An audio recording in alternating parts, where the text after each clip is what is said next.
요즘 우리 코로나 바이러스로 인해서 경제가 전 세계가 다 어렵고 개인적도 경제가 어려워진 그런 전 세계가 함께 어려움을 당하고 있습니다. 이럴 때일수록 경제가 어려울수록 사람들은 이 로또 열풍이 나라마다 일어나고 있다고 그래요. 코로나 때문에 로또를 더 많이 사는 사람이 많다고 그러는데 미국은 우리 한국보다도 그 로또 당첨되면 금액이 10배나 더 많아요. 수백억씩 또는 천억이 넘기도 하고요.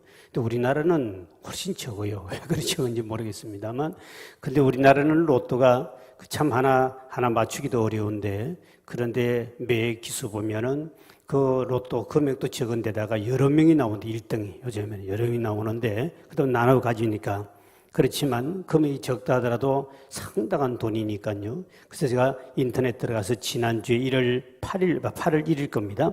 8월 1일 922에 1등 해가 나왔는데 내가 봤더니 34억 1,790만 4,500원.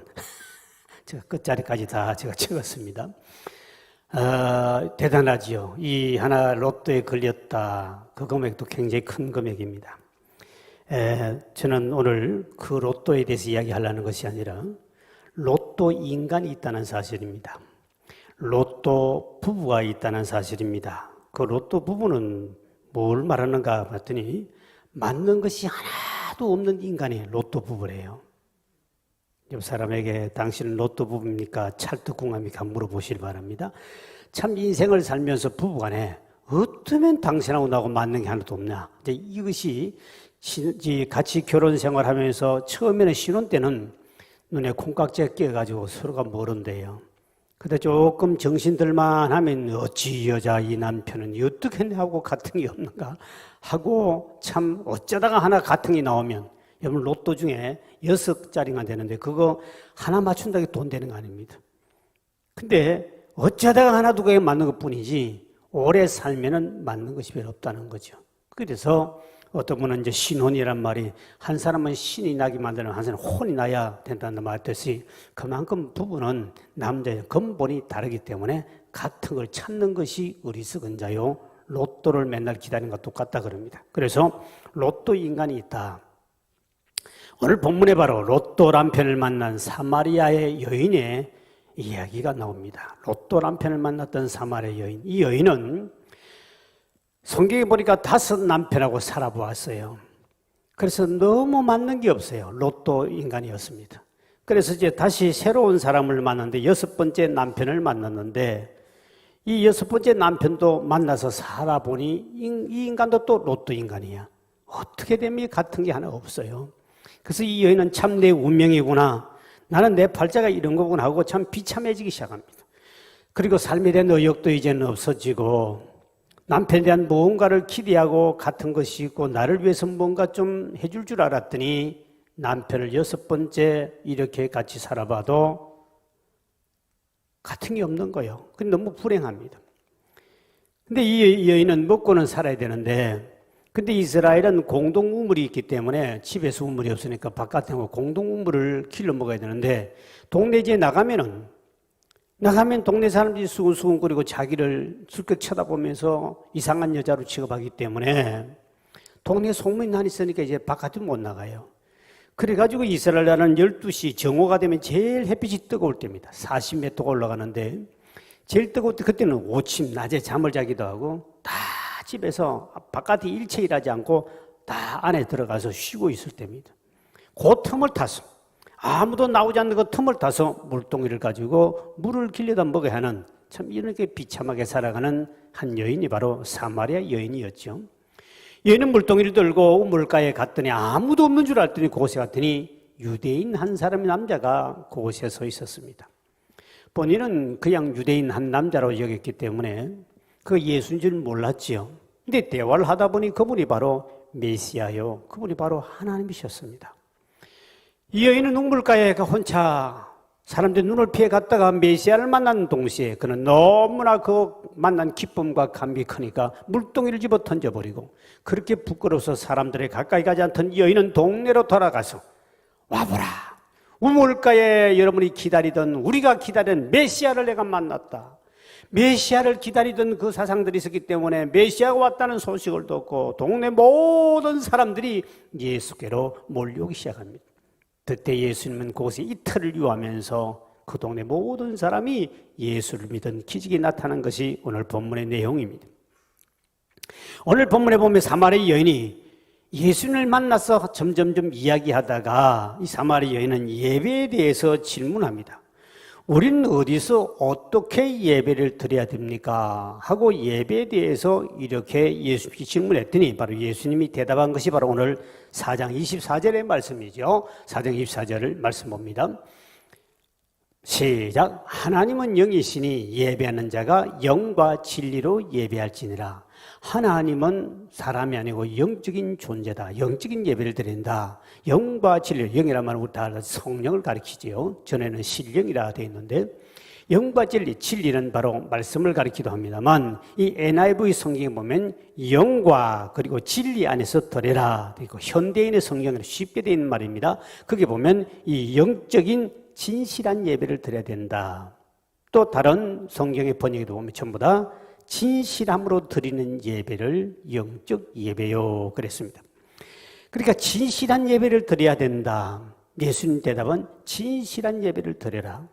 진실한 예배가 무엇을 가리킬까? 성경에는 내 마음을 다해서 드리는 것, 전심을 드리는 것, 우리 마음을 전체를 드리는 것을 바로 진실한 예배라. 로마서 12장 1절에 이렇게 말씀하고 있죠. 시작. 그러므로 형제들아 내가 하나님의 모든 자비하심으로 너희를 권하노니 너희 몸을 하나님이 기뻐하시는 거룩한 산제물로 드리라.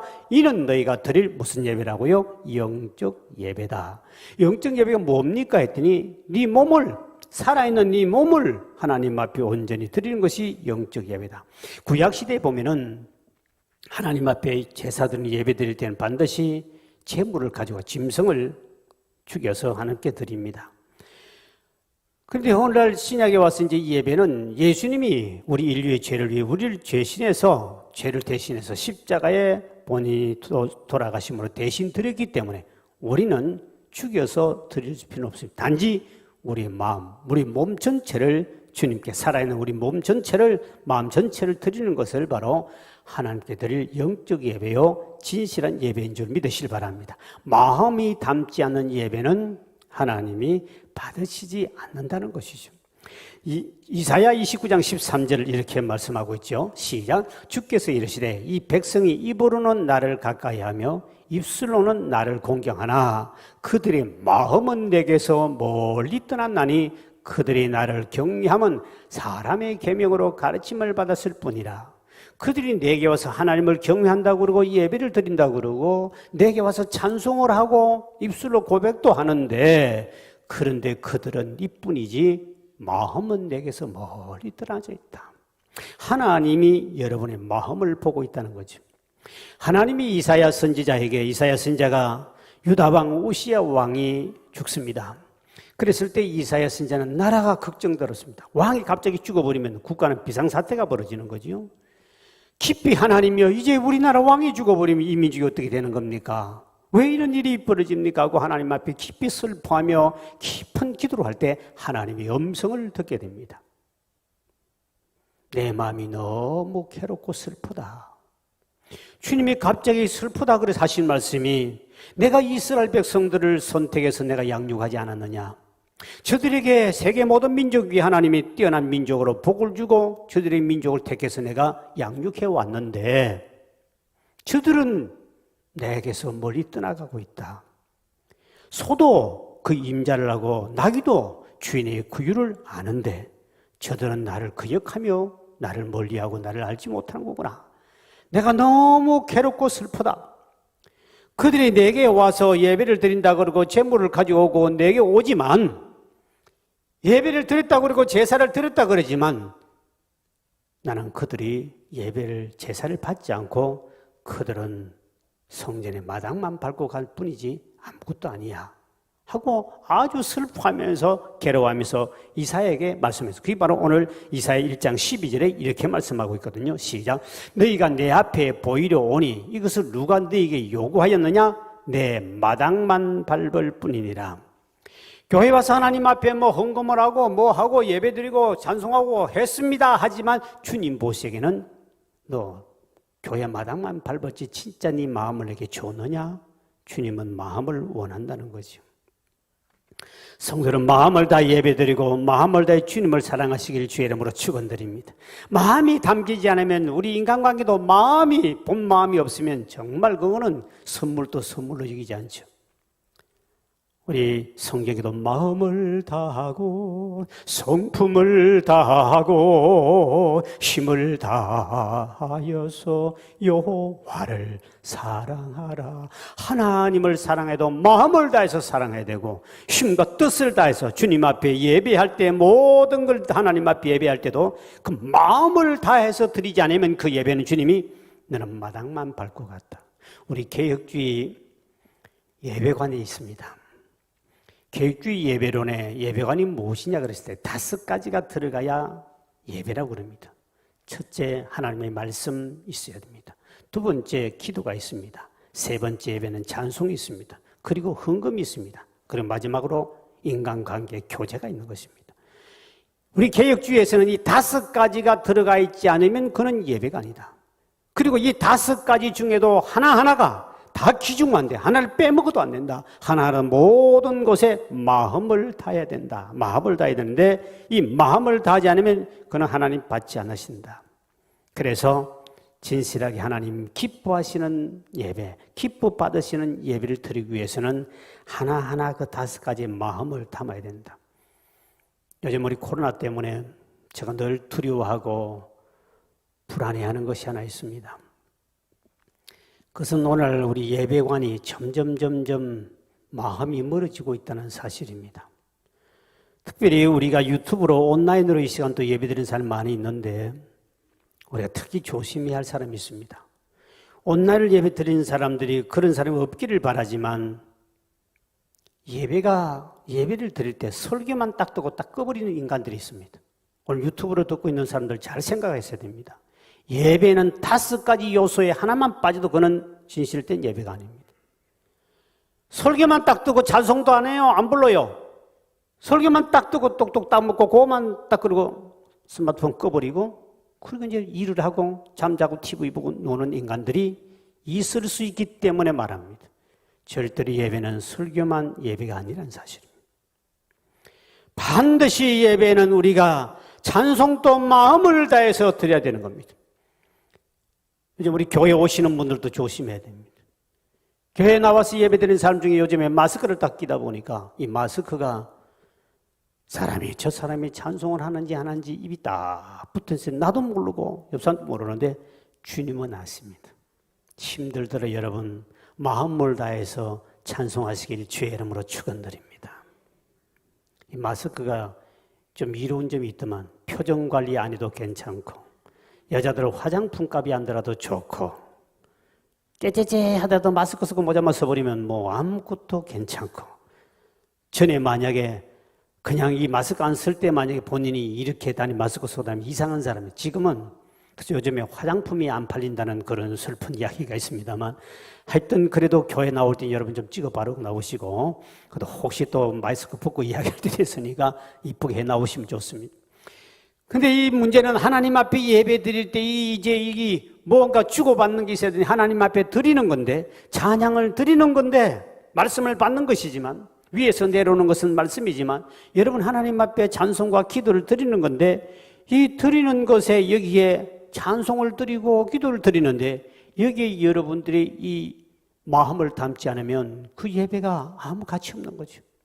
저는 몰라도 하나님은 아시기 때문에 찬양할 때 반드시 마음을 담아야 하나님이 그 찬양을 받으신다. 또 어떤 사람들은 헌금만 내면 예배가 다 된 줄 아는 사람이 있습니다.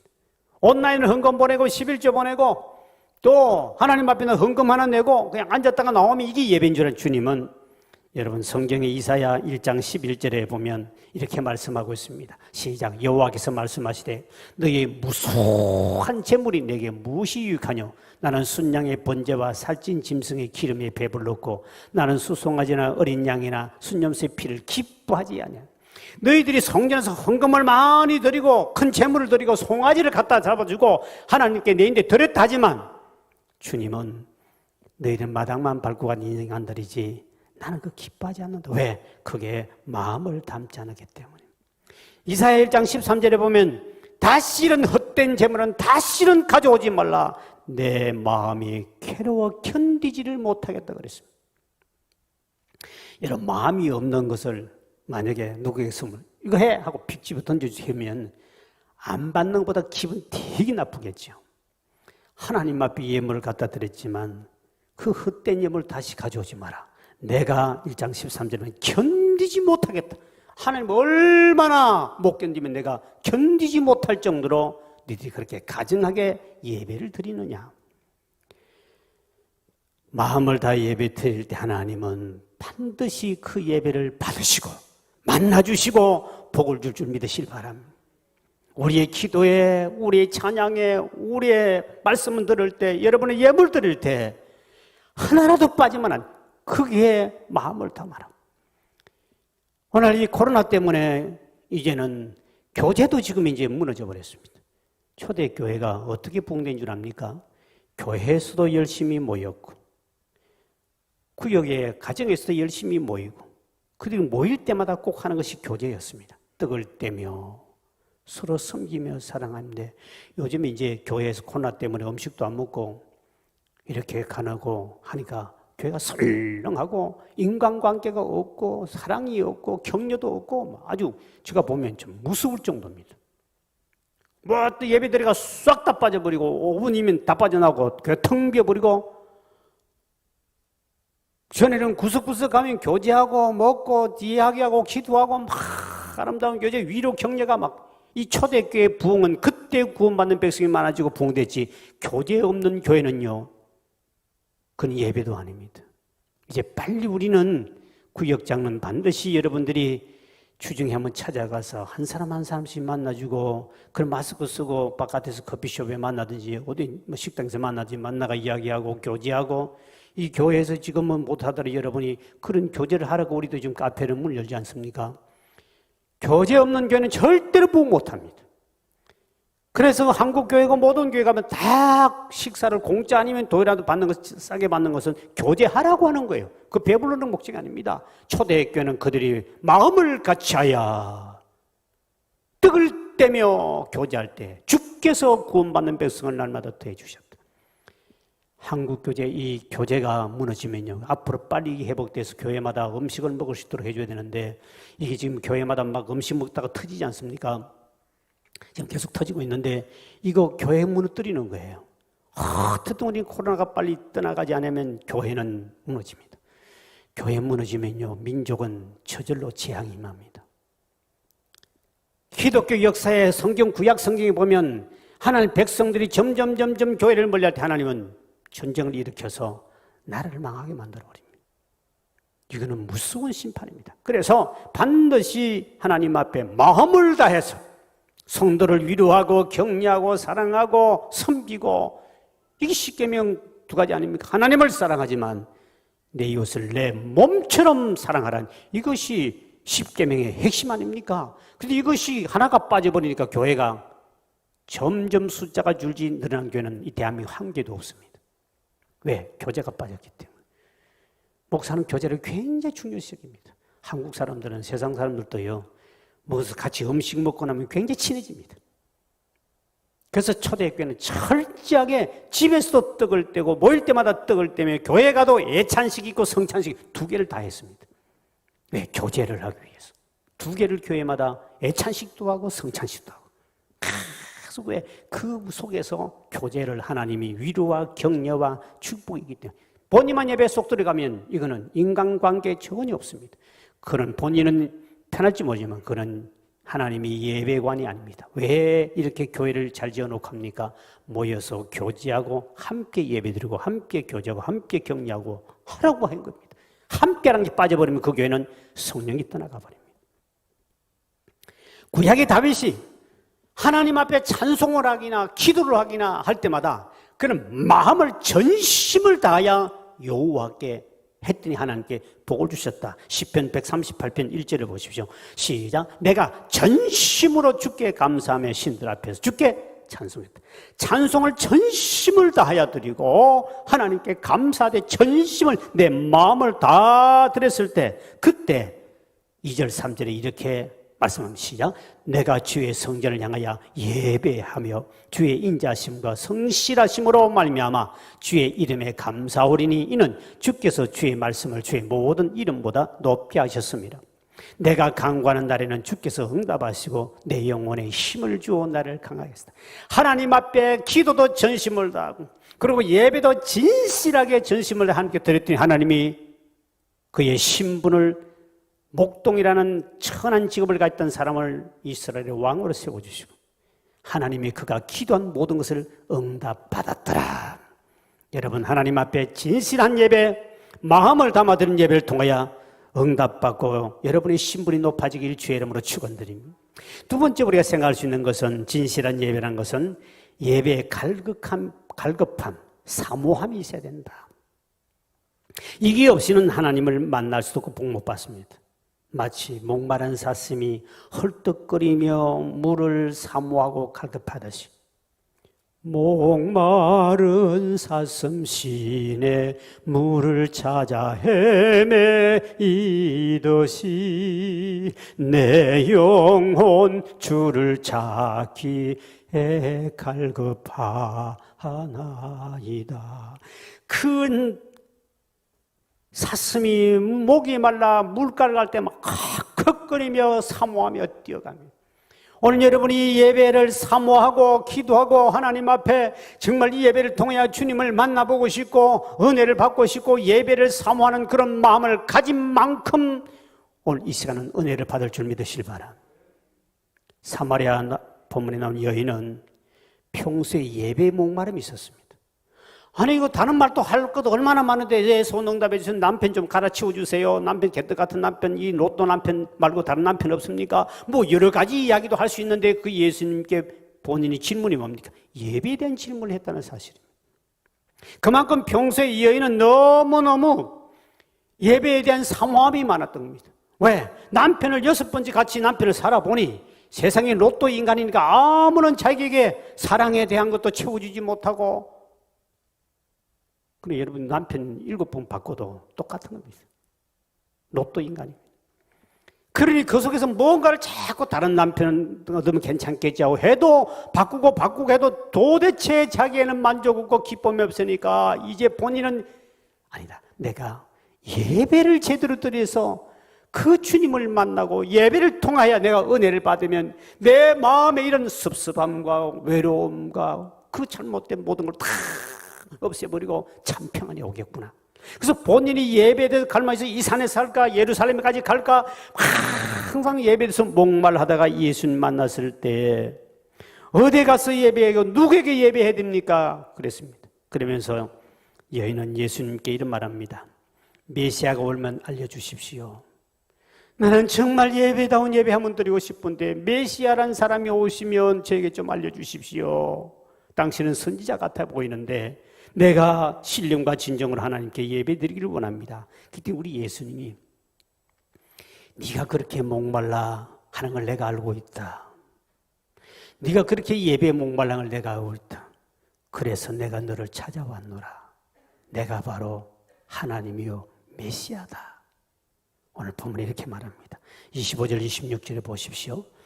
시작. 여자가 이르되 메시아 곧 그리스도라 하는 이가 오실 줄을 내가 아노니 그가 오시면 모든 것을 우리에게 알려줄 줄 믿습니다 하고 말했더니 예수께서 이르시되 내게 말하는 내가 그라. 내가 메시아야. 네가 그렇게 예배를 사모하니 내가 너를 찾아온 거야. 유대인은 절대로 사마리아를 가지 않습니다. 이 사마리아의 예배를 사모하고 있는 한 여인을 내가 알고 있었기에 내가 너를 만나러 여기 왔다. 내가 메시아다. 이 메시아를 바로 누가 메시안 예수를 만났습니까? 예배의 사모함과 예배의 갈급함을 가진 자가 만난 줄 믿으시기 바랍니다. 여러분 이러한 사모함과 예배의 사모함과 이렇게 예배를 사모한 자를 오늘 성경에 보니까 주님은 그런 예배하는 자를 지금도 찾고 계시느니라. 주님 앞에 이렇게 예배를 사모하면 그 사모하는 사람은 예배 드릴 때마다 주님을 만날 줄 믿으시기 바랍니다. 주님의 임재를 체험합니다. 사모하면 사람은 절대로 못 만납니다. 그 사마리아에 수많은 사람들이 살고 있었지만 그렇게 예배를 사모하는 사람은 이 여인 한 명뿐인 것을 예수님 말고 일부러 사마리아 혼혈 쪽에 사는 유대인들이 가장 싫어하는 사마리아 성으로 들어가서 그 어렵게 사는 세상에서 손가락질 받지만 그러나 그 마음속에는 예배의 사모함이 있었기 때문에 왜 우리가 예수를 못 만나고 왜 하나님 주님을 못 만납니까?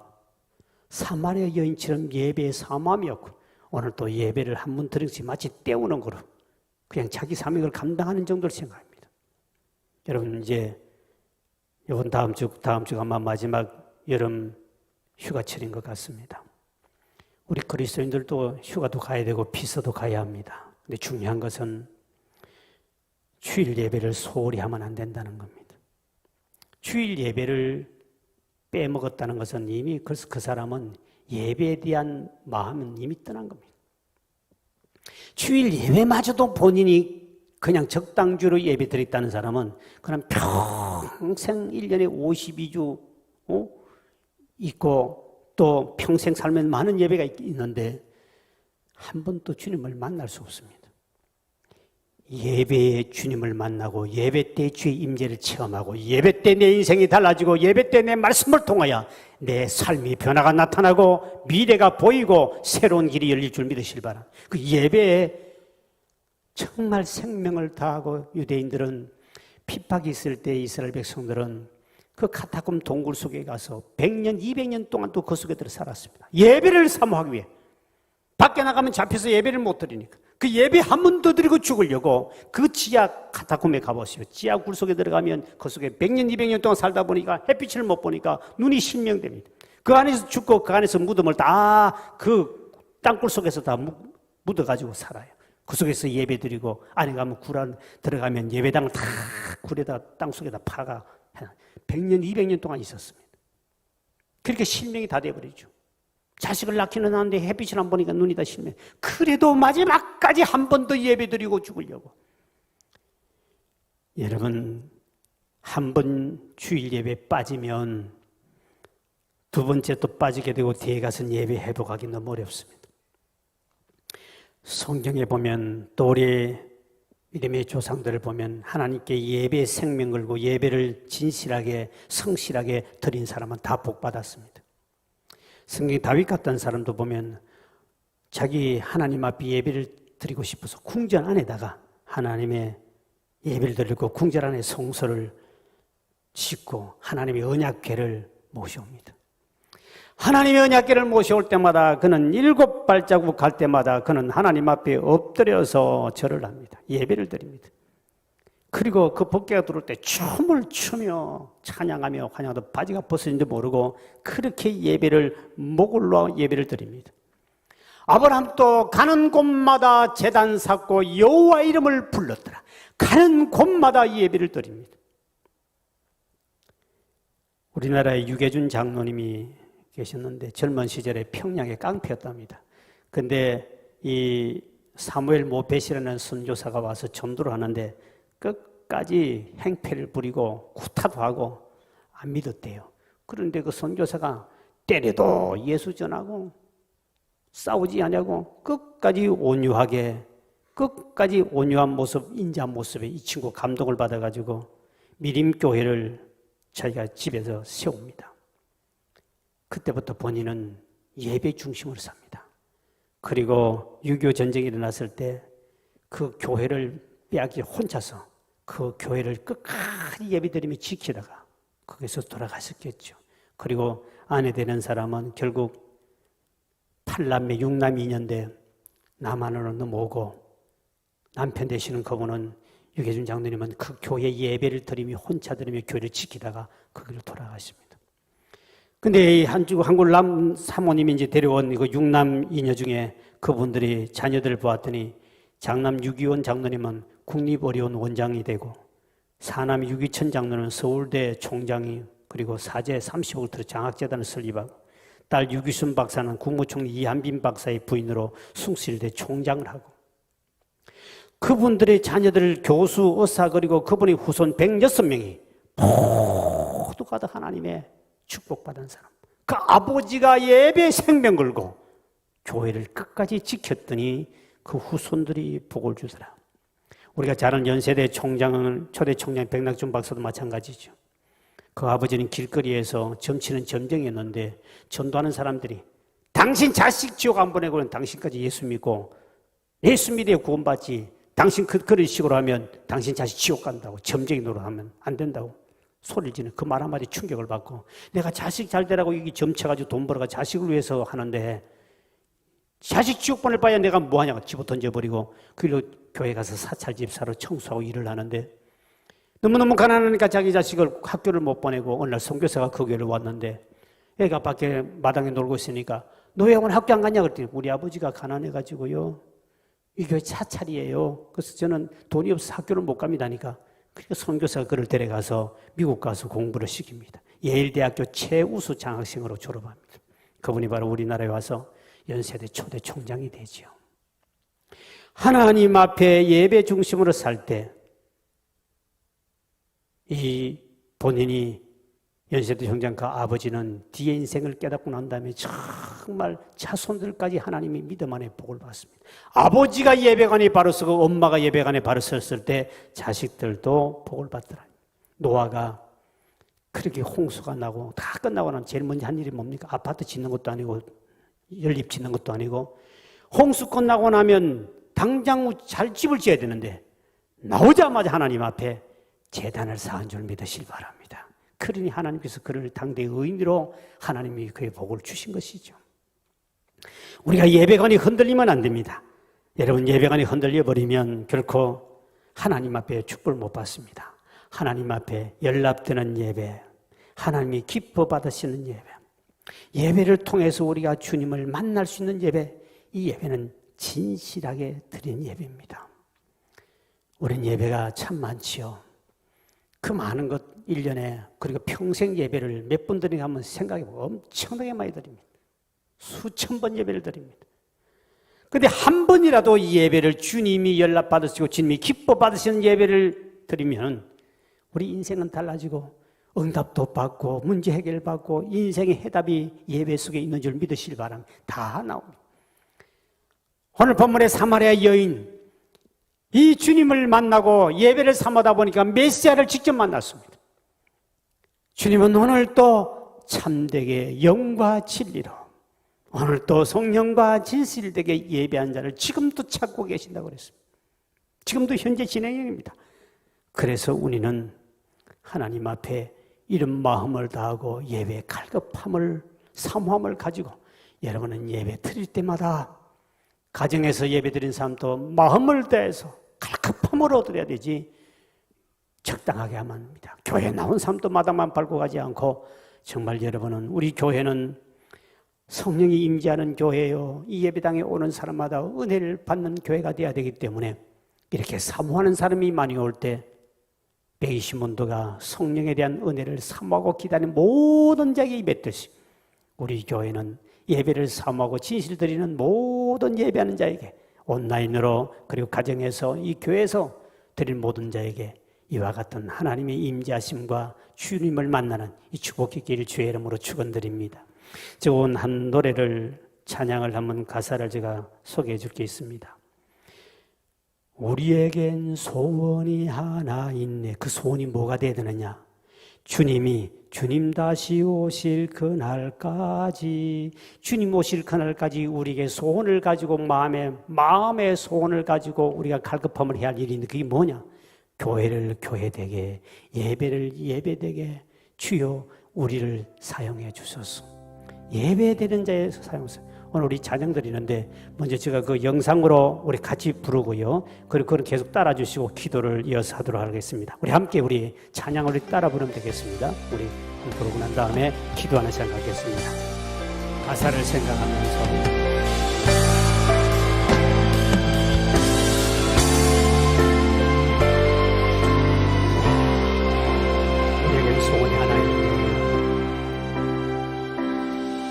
우리에게 소원이 하나 있네. 주님 다시 오실 그날까지, 주님 다시 오실 그날까지 우리 가슴에 새긴 주의 십자가 사랑, 나의 교회를 사랑케 하네. 주의 교회를 향한 우리 마음, 희생과 포기와 가난과 고난, 하물며 죽음조차 우릴 막을 수 없네. 우리 교회는 이 땅의 희망. 교회를 교회 되게, 예배는 예배 되게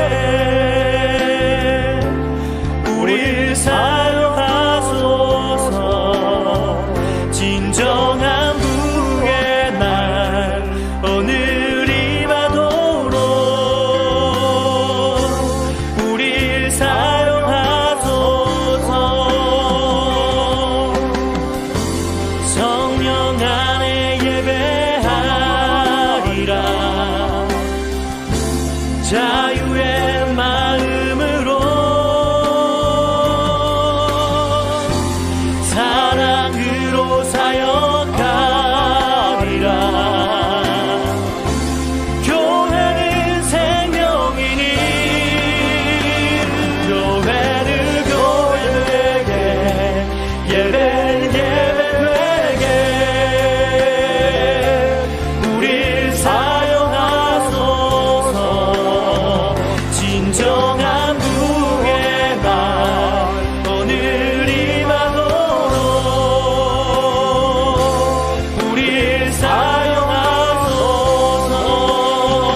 교회는 교회 되게, 예배는 예배 되게 우릴 사용하소서. 진정한 부의 날 오늘이 받도록 우릴 사용하소서.